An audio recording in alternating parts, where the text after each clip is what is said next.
السلام علیکم، محمد عزیز special program کے ساتھ حاضر خدمت ہے۔ 29 جنوری 2025 ایک تو لاہور کا جلسے کی جو بات دے دی اور کیا ہے 8 فروری کو جلسہ ہو رہا ہے، لیکن یاد رکھیے گا یہ جلسہ ہونا ہے تو تبھی حالات آنے ہیں۔ خواجہ حارث صاحب کو جو ملٹری کورٹ کے حوالے سے جو ہیئرنگ چل رہی ہے سپریم کورٹ، جو انہوں نے رپورٹ کیا ہے، جو باتیں میرے تک آئی ہیں، وہ ساری باتیں میں آپ کے سامنے رکھوں گا اور کوشش کروں گا آپ تک اصل بات یہ ہے کہ آپ تک حقائق بتانے ہیں۔ حقائق جتنے بھی آ جائیں، پیکا ایکٹ نافذ العمل ہو گیا، نوٹیفائی ہو جائے گا، صبح نوٹیفیکیشن آ جائے گا، صبح وہ چیز بڑی واضح تک آ جائے گی۔ اور عمران خان نے جو شبلی فراز سے جو گفتگو کی ہے کہ مرضی کے جج لانے کی کوشش کی جا رہی ہے تاکہ عمران خان اور پی ٹی آئی کو انصاف نہ مل جائے۔ پاکستان کرپشن کی داستان ہے۔ یو ای میں جائیداد خریدنے والوں میں پاکستان 5ویں نمبر پر آ گیا۔ جو یہ کہہ رہے ہیں نا پاکستان کے پاس پیسہ کچھ نہیں ہے، تو یونائٹڈ عرب ایمریٹس میں دبئی میں پاکستان 5ویں نمبر پر۔ جو میرے پاس چیزیں ساری سامنے ہیں، پہلے اسی پہ گفتگو کر لیتے۔ ایک چارٹ ہے سارا، اگر بیک گراؤنڈ پہ چل سکا تو وہ چل جائے گا۔ پہلے نمبر پہ انڈیا ہے، دوسرے نمبر پہ برطانیہ ہے، تیسرے نمبر پہ لیبنان ہے، چوتھے پہ اٹلی ہے اور 5ویں میں پاکستان ہے۔ پاکستان کے بعد 6 نمبر پہ مصر ہے، 7ویں پہ فرانس ہے اور 8ویں پہ خود جو متحدہ عرب امارات میں لوگ جو رہ رہے ہیں، 9ویں میں رشیا ہے اور 10ویں میں پولینڈ ہے۔ آپ یہاں سے اندازہ لگا لیں اور کتنے مسلم ممالک ہوں گے، لیکن 2 مسلم ممالک تو اس کے اندر موجود ہیں۔ ٹھیک ہے نا جی۔ ایک اور بات جو ہوئی کہ راجہ منہاس صاحب 24 نومبر کا احتجاج رکوانے کی جو درخواست تھی اس میں بطور وکیل پیش ہوئے، اور 5 اکتوبر کا احتجاج رکوانے کے لیے ایک تاجر عہدیدار نے یہ درخواست دائر کی تھی اور چیف جسٹس عامر فاروق نے پہلی بار ہفتے کے روز عدالت لگائی، اور اس وقت جسٹس راجہ انعام امین منہاس جو اس وقت ایڈوکیٹ تھے، وہ بطور ایڈوکیٹ وہاں پر اس کیس میں پیش ہوئے۔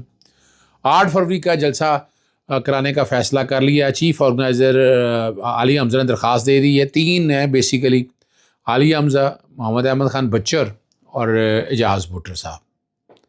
ڈی سی لاہور کو درخواست دیا جائے، اور یہی بات ہو رہی ہے۔ اگر ایک جلسہ ہونے دیا جائے تو حقیقت پتہ چل جائے گی کہ پاکستان تحریک انصاف کی اس وقت فالوئنگ کتنی ہے۔ فالوئنگ تو آپ کو پتہ 85% ہے۔ آواز بند ہو رہی ہے، حالات آ رہے ہیں۔ آنے والے دنوں میں یہ پیکا ایکٹ کیا کرے گا، چلیں اس پہ بات کرتے ہیں، لیکن پہلے ملٹری ٹرائل کورٹ کے حوالے سے سعید بلوچ نے جو بات کی ہے، وزارت دفاع کے وکیل خواجہ حارث، ملٹری کورٹ کا ریکارڈ عدالت میں پیش کر دیا گیا۔ 6 ججز نے ریکارڈ دیکھنے سے انکار کر دیا اور فائل واپس کر دی، جا کے جسٹس محمد علی مظہر نے ریکارڈ کا جائزہ لینے کے بعد واپس کیا۔ جسٹس مسرت ہلالی نے ریکارڈ واپس کرنے کے بعد دوبارہ منگوایا، فائل دیکھی، سوال کیا اور ریکارڈ کے موجود ایک بڑی غلطی پکڑ لی، جس پر بینچ کے سربراہ جسٹس امین الدین نے جسٹس مسرت ہلالی کو سوال کرنے سے روک دیا۔ سپریم کورٹ کے کیس کی سماعت کے دوران جسٹس مسرت ہلالی نے ریکارڈ سے ایک انکشاف بھی کیا کہ ملٹری ٹرائل کورٹ میں ایک ملزم کو عینی شاہدین میں شامل کیا، اور جس نے بعد میں کہا کہ وہ چشمدید گواہ نہیں۔ اب یہ دیکھیں، اس طرح کی معاملات جتنے بھی ہیں وہ سارے آپ کے آ رہے ہیں سامنے، اور آپ دیکھتے جائیں، اور فراڈ کس لیول پہ ہو رہا ہے آپ وہاں سے اندازہ لگا لیں۔ ایک FIR سامنے آئی اسلام آباد میں،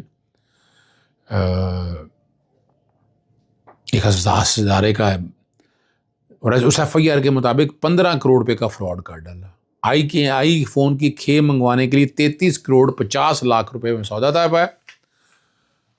پتہ نہیں کیسے منگوانی تھی، یہ میری خود سمجھ سے باہر ہے۔ 15 کروڑ روپے کیش دیا، اور جو نام لیا جا رہا ہے علی رضا، رقم وصول کر کے غائب ہو گیا۔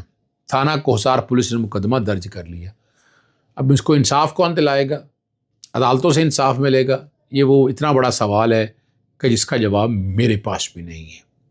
اڈیالہ جیل میں 9 مئی GHQ حملہ کیس کی سماعت 3 ملزموں کی بریت کی درخواستیں مسترد ہوگی۔ پہلے درخواستیں اس میں شیخ رشید صاحب کی، عمران خان صاحب کی مسترد ہو چکی ہیں۔ راجہ ناصر محمود نے نوید عمر ستی اور 7 سراج کی بریت کی درخواستیں مسترد کی، اور GHQ حملہ کیس میں ایک اور گواہ خرم علی جاوید کا بیان قلم بند کر لیا۔ 13 ٹھیک ہے نا جی، ڈیفینس کے، اور 13 USB جو ہے نا وہ ڈیفینس کے وکلا کو دینے کی ہدایت کر دی ہے۔ بشا بی بی کہ جی ایچ کیو حملہ کیس میں اڈیالہ جیل میں آنے کی حوالے سے درخواست پر سپرنٹینڈنٹ جیل اڈیالہ جیل سے جواب طلب کر لیا۔ سپرنٹینڈنٹ جیل بتائیں کہ جیل مینول کے مطابق سزا یافتہ قیدی مقدمے کی سماعت میں آ سکتا ہے یا نہیں۔ یہ بھی ایک انوکھی داستان ہے، کمال ہی ہو گیا، آپ انجوائے کریں گے اس کی۔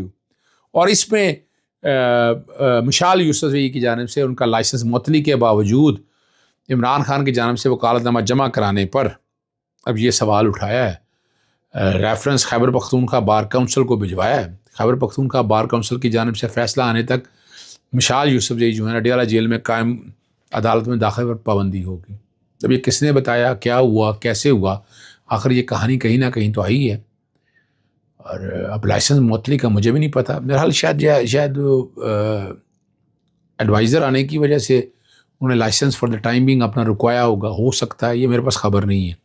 صدر آصف علی زرداری نے پیکا ترمیمی ایکٹ 2025 پر دستخط کر دیے، اور اسی طرح صدر نے ڈیجیٹل نیشنل پاکستان بل 2025 کی منظوری بھی دے دی ہے۔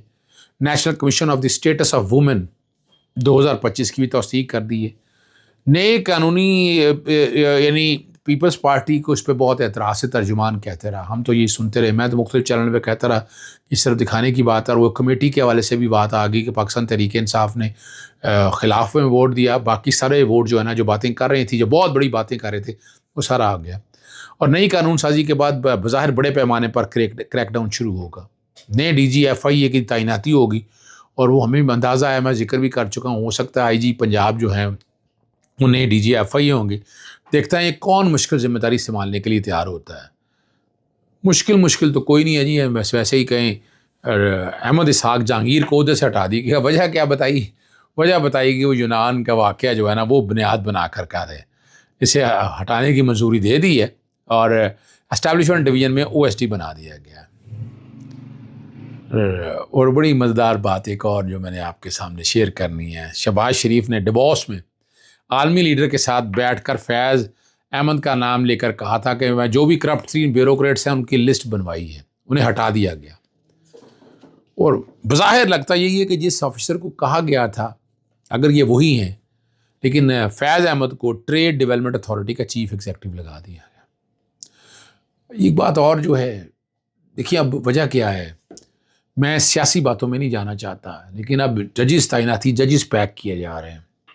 لاہور ہائی کورٹ کے 15ویں نمبر پہ ہیں جسٹس سرفراز احمد ڈوگر، انٹیلیجنٹ آدمی ہیں، ان کو اسلام آباد ہائی کورٹ کا چیف جسٹس بنانے کی بات ہو رہی ہے۔ وہاں سینیورٹی کا پرنسپل سارا ستیہ ناش ہو گیا، نیست و نابود ہو گیا۔ 26ویں آئینی ترمیم نے شکل ہی بدل دی۔ 5 ججز، اب 11 تاریخ فروری جو ہے وہ آنے والی ہے، اور 26ویں آئینی ترمیم کا فل کورٹ بننے سے پہلے ججز سپریم کورٹ میں لگانے ہیں تاکہ 26ویں آئینی ترمیم یہی سنے اور اس پہ اسٹیمپ لگ جائے۔ یہ بھی پاکستانی عدلیہ کی تاریخ میں یہ دور آئے گا کہ جہاں پر جو ہے نا یہ والا حالات نہیں، یعنی وہ والے حالات نہیں بن سکے کہ جو چیزیں ساری سامنے آئی ہیں، لیکن یہاں یہ ہوگا۔ اور چیزیں اب لگا سکتے ہیں نا، لگا سکتے ہیں، یہ ریکارڈ پہ ہے۔ کچھ لوگ ماضی میں کچھ چیزیں ذکر کر رہے تھے نہ، شہباز شریف کی ضمانت کے حوالے سے جب ایک آپس میں ڈفرینس آف اوپینین ہوا تھا جسٹس سرفراز ڈوگر صاحب کا، جسٹس جویل گورال صاحب کا، اور یہ اس وقت ماضی میں باتیں ہوتی رہی ہیں، ٹھیک ہے نا جی، اور یہ سارا کچھ ریکارڈ کے اوپر ہے۔ میں نے اس وقت عرفان ہاشمی کے ساتھ ایک پروگرام کیا تھا، وہ ماضی کا حصہ ہے، اس میں میں نے بہت سی باتیں کی تھیں، اور بہت سی باتیں ریکارڈ کے اوپر ہے۔ یہیں سے آپ اندازہ لگا لیں کہ کیا اب سوال یہ ہے کہ کیا اس ملک نے انہی حالات میں چلنا ہے، یہی کچھ رہنا ہے یہاں پر، یہی کچھ ہوگا، یہی حالات چلیں گے، یہ وہ پنجابی جی کہتے ہیں دال روٹی ایسے پا بکے گی، یا نوکری اسی وزن پہ چلتی رہے گی۔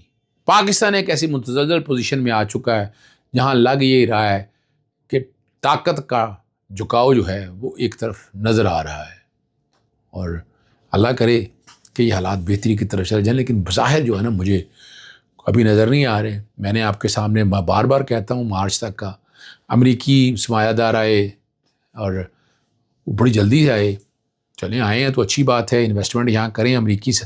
اب سوال یہ ہے کہ امریکی سرمایہ دار یہاں انویسٹمنٹ کہاں کریں گے؟ سوال یہ ہے سیفٹی کا۔ اب امریکیوں کو تو بڑی سیفٹی چاہیے نا یہاں پر، یہاں چائنا انویسٹمنٹ کرتا ہے، باقی کچھ اور لوگ انویسٹمنٹ کرتے ہیں۔